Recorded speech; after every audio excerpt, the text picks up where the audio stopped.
दोस्तों नमस्कार। मैं नाथ सोनांचली कथा कहानी और उपन्यास के संग के साथ पुनः हाजिर हूँ। दोस्तों इस समय हम लोग सुन रहे हैं प्रेमचंद की लिखी हुई कुछ अमर कहानियों का वाचन। इस कड़ी में आज लीजिए सुनिए प्रेमचंद की लिखी हुई एक कहानी रसिक संपादक का वाचन मेरे अर्थात नाथ सोनांचली के स्वर में। नवरस के संपादक पंडित चोखेलाल शर्मा की धर्मपत्नी का जब से देहांत हुआ है आपको स्त्रियों से विशेष अनुराग हो गया है और रसिकता की मात्रा भी कुछ बढ़ गई है। पुरुषों के अच्छे अच्छे लेख रद्दी में डाल दिए जाते हैं, पर देवियों के लेख कैसे भी हों तुरंत स्वीकार कर लिए जाते हैं और बहुधा लेख की रसीद के साथ लेख की प्रशंसा कुछ इन शब्दों में की जाती है। आपका लेख पढ़कर दिल थाम कर रह गया। अतीत जीवन आंखों के सामने मूर्तिमान हो गया, अथवा आपके भाव साहित्य सागर के उज्जवल रत्न है जिनकी चमक कभी कम न होगी। और कविताएं तो हृदय की हिलोरें, विश्व वीणा की अमरतान और अनंत की मधुर वेदना, निशा का निरोगान होती थीं। प्रशंसा के साथ दर्शन की उत्कट अभिलाषा भी प्रकट की जाती थी। यदि आप कभी इधर से गुजरें तो मुझे न भूलिएगा। जिसने ऐसी कविता की सृष्टि की है उसके दर्शन का सौभाग्य मुझे मिला तो मैं अपने को धन्य समझूंगा। लेखिकाएं अनुरागमय प्रोत्साहन से भरे हुए पत्र पाकर फूली न समाती। जो लेख अभागे भिक्षु की भांति कितने ही पत्र पत्रिकाओं के द्वार से निराश लौट आए थे, उनका यहाँ इतना आदर। पहली बार ही ऐसा संपादक जन्मा है जो गुणों का पारखी है। और सभी संपादक अहमन्य हैं, अपने आगे किसी को समझते ही नहीं है। जरा सी संपादकी क्या मिल गई मानो कोई राज्य मिल गया। संपादकों को कहीं सरकारी पद मिल जाए तो अंधेर मचा दें। वह तो कहो कि सरकार इन्हें पूछती नहीं।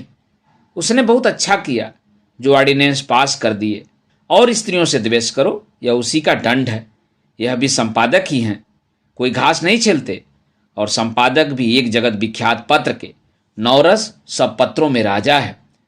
चोखेलाल जी के पत्र की ग्राहक संख्या बड़े वेग से बढ़ने लगी। हर डाक से धन्यवादों की एक बाढ़ सी आ जाती और लेखिकाओं में उनकी पूजा होने लगी।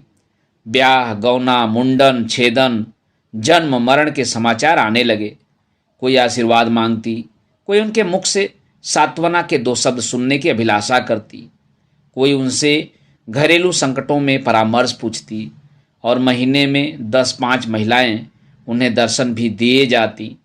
शर्मा जी उनकी अवाई का तार या पत्र पाते ही स्टेशन पर जाकर उनका स्वागत करते, बड़े आग्रह से उन्हें एक आध दिन ठहराते, उनकी खूब खातिर करते। सिनेमा के फ्री पास मिले हुए थे ही खूब सिनेमा दिखाते। महिलाएं उनके सद्भाव तत्व से मुग्ध होकर विदा होती।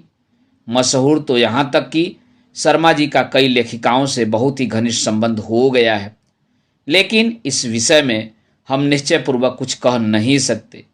हम तो इतना ही जानते हैं कि जो देवियाँ एक बार यहाँ आ जाती वह शर्मा जी की अनन्य भक्त हो जाती।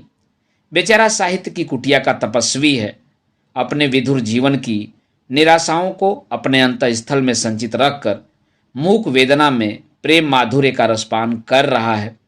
संपादक जी के जीवन में जो कमी आ गई थी उसकी कुछ पूर्ति करना महिलाओं ने अपना धर्म मान लिया। उनके भरे हुए भंडार में से अगर एक क्षुधित प्राणी को थोड़ी सी मिठाई दी जा सके तो उससे भंडार की शोभा ही है। कोई देवी पार्सल से अचार भेज देती, कोई लड्डू। एक ने पूजा का ऊनी आसन अपने हाथों बनाकर भेज दिया। एक देवी महीने में एक बार आकर उनके कपड़ों की मरम्मत कर देती थी। दूसरी देवी महीने में 2-3 बार आकर उन्हें अच्छी अच्छी चीज़ें बनाकर खिला जाती थी। अब वह किसी एक के न होकर सबके हो गए थे। स्त्रियों के अधिकारों का उनसे बड़ा रक्षक शायद ही कोई मिले।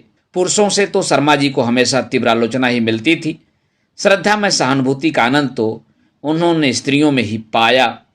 एक दिन संपादक जी को एक ऐसी कविता मिली जिसमें लेखिका ने अपने उग्र प्रेम का रूप दिखाया था।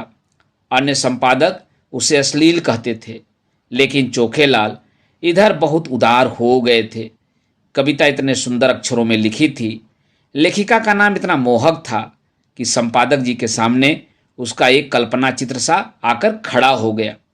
भावुक प्रकृति, कोमल गात, याचना भरे नेत्र, बिंब अधर, चंपई रंग, अंग अंग में चपलता भरी हुई, पहले गोद की तरह शुष्क और कठोर, आर्द्र होते ही चिपक जाने वाली। उन्होंने कविता को 2-3 बार पढ़ा और हर बार उनके मन में सनसनी दौड़ गई। कविता कुछ यूं थी, क्या तुम समझते हो मुझे छोड़कर भाग जाओगे? भाग सकोगे?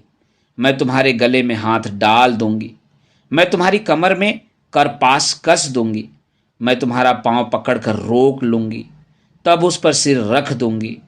क्या तुम समझते हो मुझे छोड़कर भाग जाओगे? छोड़ सकोगे? मैं तुम्हारे अधरों पर अपने कपोल चिपका दूंगी, उस प्याले में जो मादक सुधा है उसे पीकर तुम मस्त हो जाओगे और मेरे पैरों पर सिर रख दोगे। क्या तुम समझते हो मुझे छोड़कर भाग जाओगे? कामाक्षी। शर्मा जी को हर बार इस कविता में एक नया रस मिलता था।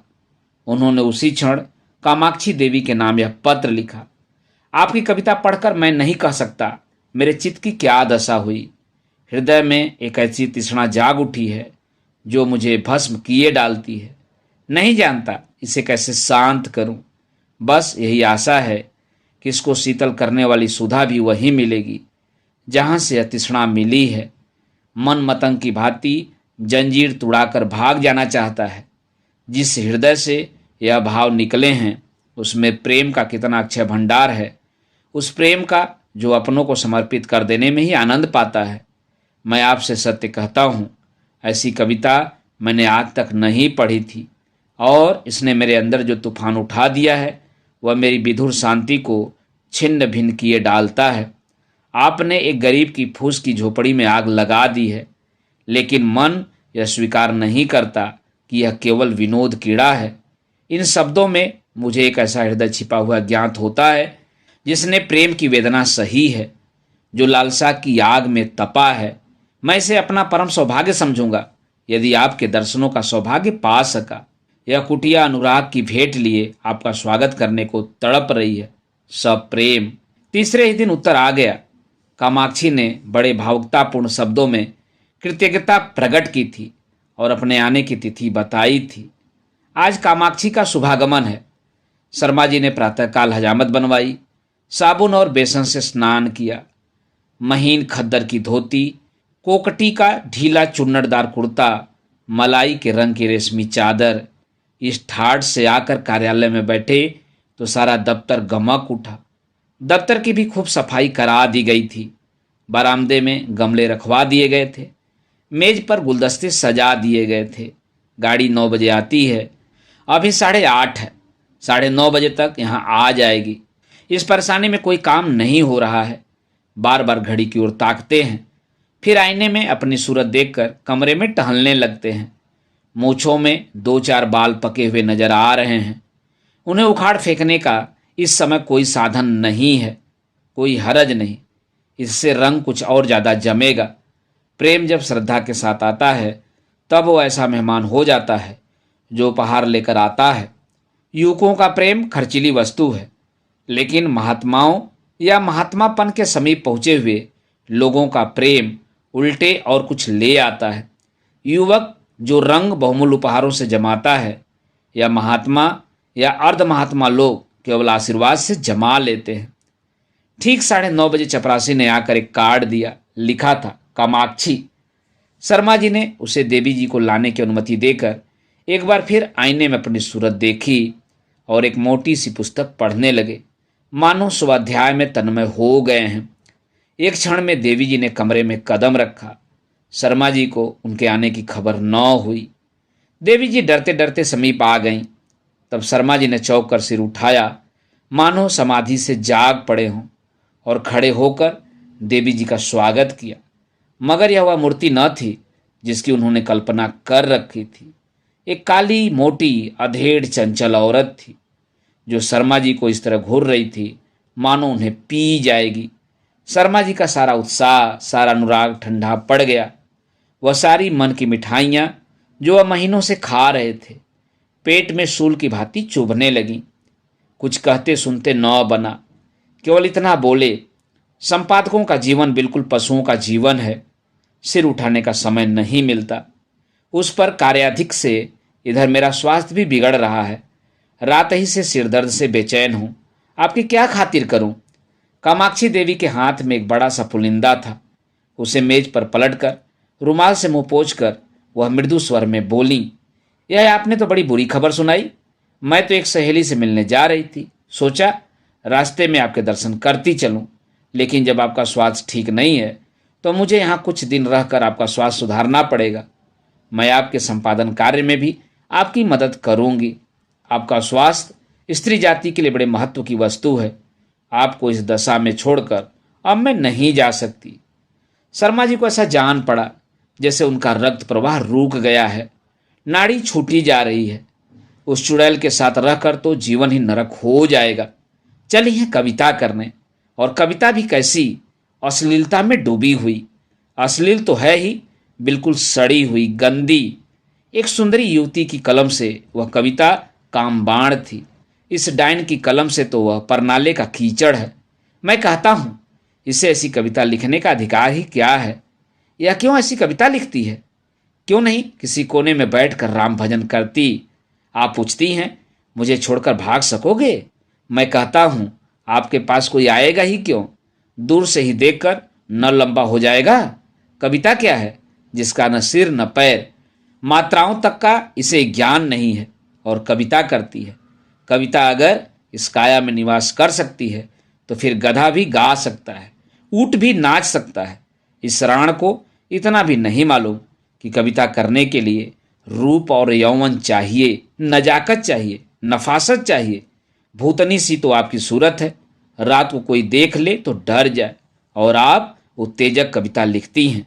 कोई कितना ही क्षुधातुर हो तो क्या गोबर खा लेगा? और चुड़ैल इतना बड़ा पोथा लेती आई है, इसमें भी वही परनाले का गंदा कीचड़ होगा। उस मोटी पुस्तक की ओर देखते हुए बोले, नहीं नहीं, मैं आपको कष्ट नहीं देना चाहता, वह ऐसी कोई बात नहीं है। 2-4 दिन के विश्राम से ठीक हो जाएगा। आपकी सहेली आपकी प्रतीक्षा करती होंगी। आप तो महाशय जी संकोच कर रहे हैं।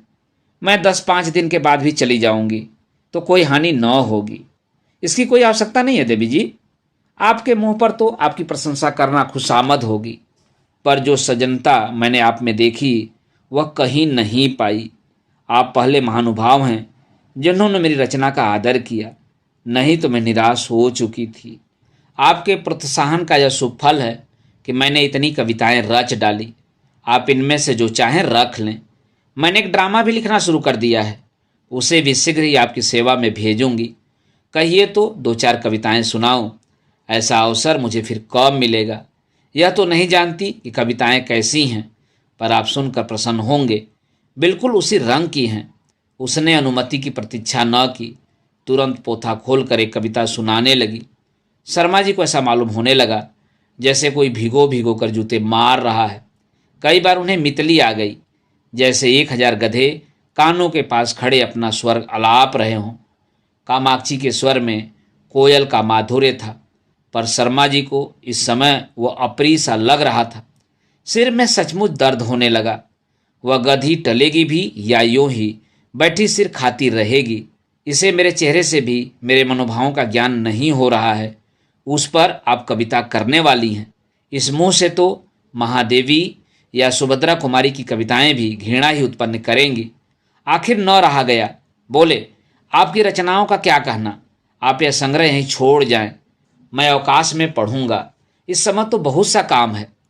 कामाक्षी ने दयाद्र होकर कहा, आप इतना दुर्बल स्वास्थ्य होने पर भी इतने व्यस्त रहते हैं, मुझे आप पर दया आती है। आपकी कृपा है। आपको कल अवकाश रहेगा? जरा मैं अपना ड्रामा सुनाना चाहती थी। खेद है, कल मुझे जरा प्रयाग जाना है, तो मैं भी आपके साथ चलूं? गाड़ी में सुनाती चलूंगी। कुछ निश्चय नहीं किस गाड़ी से जाऊं। आप लौटेंगे कब तक, यह भी निश्चय नहीं। और टेलीफोन पर जाकर बोले, हेलो, नंबर 77। कामाक्षी ने आधे घंटे तक उनका इंतजार किया, मगर शर्मा जी एक सज्जन से ऐसी महत्व की बातें कर रहे थे जिसका अंत ही होने न पाता था। निराश होकर कामाक्षी देवी विदा हुई और शीघ्र ही फिर आने का वादा करके चली गईं।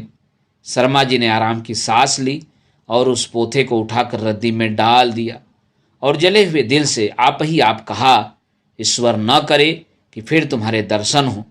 कितनी बेशर्म है, उल्टा कहीं की। आज इसने सारा मजाक किरकिरा कर दिया।